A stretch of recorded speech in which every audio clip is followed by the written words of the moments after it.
Hello, how are you, Amanda? Seint artist. We're going to talk about the setting sandwich.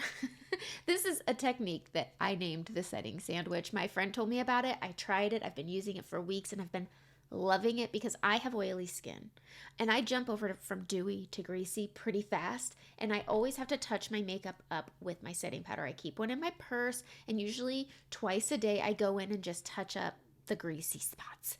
But since I started implementing the sandwich, I haven't had to do it at all, if not every so often, depending on my skin that day, because it varies from day to day.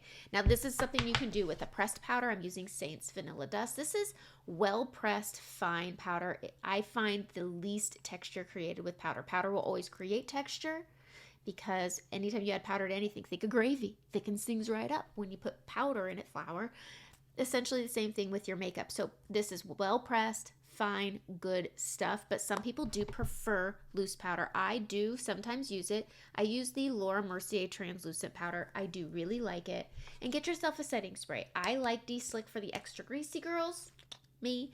I also use Charlotte Tilbury. There's also Thank Me Later. This is budget friendly. I do believe you get what you pay for it, but I know not everybody can do these. So Amazon, Thank Me Later, and then, thank me later. I'm going to use De-Slick today, and here's the process. Spray, powder, spray. And that's what we're going to do. So we're going to spray your face, and you want your face to be damp. Okay, then you're going to go in with a loosey-goosey, fluffy brush. You're going to press this in, tap it like this. You want it up and down so that the powder goes into the bristles. And then you're going to start on the perimeter of your face, and you're going to work your way in to where you're oily. Now you're being very careful because this area right here is the danger zone for most people. And then you go in, and when you think it's empty, but because we tapped it down, powder's like glitter. It's always there. And so we're going to bring this in, and as we think it's empty, we can bring it up to our under eyes.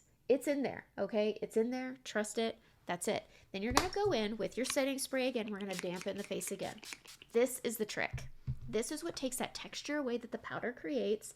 With your empty brush, you're going to press that setting spray in with that powder that you had just put on, and this reduces the texture of the powder, but it also works together to formulate some master magical technique. I don't know words. I know makeup. And I find by doing this for the last few weeks, I have not had to dip into my Vanilla Dust to touch up throughout the day. My longevity is better with my makeup. I'm not needing to constantly touch it up because I am greasy. Blotting papers, powders, you name it, I gotta do it.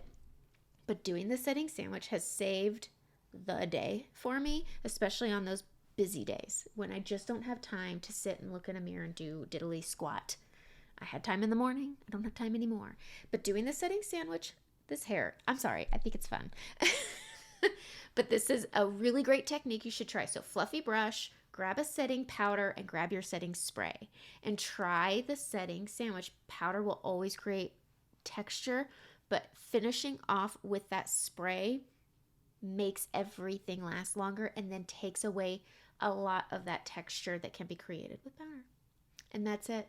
That's my trick. That's the setting sandwich. Have a great day.